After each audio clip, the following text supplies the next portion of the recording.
I just watched Candace's episode. OMG. You get OMG. God. But God. Brandon Lake. My goodness. I'm a hugger. I came home and I gave my son a hug. Just gave my dad a hug. Like, it's so heavy. It's so heavy. One thing she said in her episode that, like, light bulb was 23andMe. My son and I did 23andMe. We jumped on that bandwagon.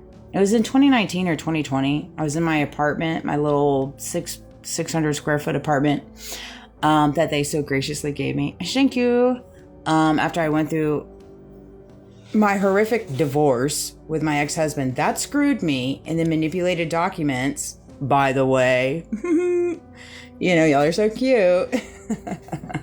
It's so evident. That's sister-in-law, though, you know. Who reached out to me, and I told her no. They found a workaround. They're very good at that. That's what con men usually do, is they find workarounds. I learned that a while. When you learn to work, you just pick up on people. You just do. Fill in the blanks for however you fall on the food chain. You know your choices you make. You know your manipulative tendencies. You know whatever it is you do to gain whatever it is you have. Like, you know those answers. Like, I don't need to sit here and tell you the answers. You already know them. Period. But my son approached me. It was so crazy. It came out of nowhere. It really did. And so when she mentioned the 23andMe, I was like, ding, ding, ding. So we did 23andMe. My son and I did. And there's a correlation with my best friend at the time, too. And it's so crazy to me in reference to all of that. And when she brought that up, in reference to the 23andMe and it being in the Epstein files, which was in the year of 2017. 2017 is when I got married. 2019 or 2020 is when I did it. And I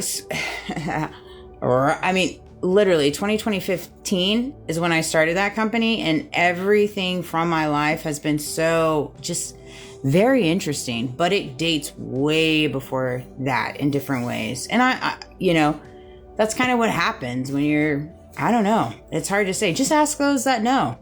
You know, no. And you don't know, no. Right? I know, no. We can keep pretending you don't know, no. But I know, no, no. God, no, knows. So we are where we're at. But it's one of those things that I've found myself, and it just came to me as soon as I went out there to give my dad a hug.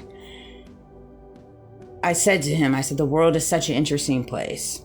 It's such an interesting place right now. And, you know, and I said, it's okay. We don't have to go much deeper than that. I just wanted to give you a hug, and I love you. Because I'm one of those people that I have found that in my life, I have had to fight tooth and nail to carry my Christ consciousness. All right. And it's important to me to do things that make me feel good. Whether I know the back end, the tactics, who's involved, this and that, the illusions, the manipulation, the redirection, you know, all this stuff. Yeah, I might, I might not. You know, if you know, you know, right? However, remove all of that. Remove all of it. I table it because my heart can't carry it. And God's helped me through that. Like, I just don't have the heart for it. I love people too much. Even when they hurt me, I still love them so much, and it hurts so bad. Okay? And for me, it is so important to fight for my Christ conscience because it carries me through my every single day. Because I know at the end of the day, I'm doing right. I'm doing right by myself. I'm doing right by my son. I'm doing right by my family. I'm doing right by my God. I'm doing right by my brother Jesus. And I walk through all these different things in my head all day, daily. And it brings me back to this picture that my grandmother took of me when I was younger. And I think about that. I'm like, golly, what possessed my grandmother to take this picture at this moment? You know, I was so heavy in my thought as a younger child. This is like the memory I have with my grandmother. my grandmother and grandfather that can't find their obituaries online. Like, how weird is that? Things like that don't happen. They passed away in 2006. They don't just poof. Like, that's not normal.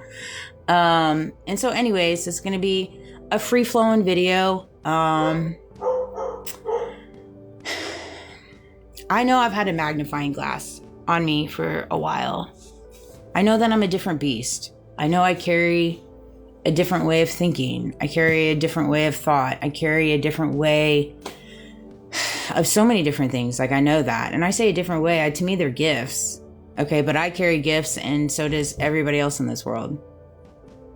And I know that. So I don't think of them as gifts. I think of them as me. Because we all carry gifts, and that's what makes you you.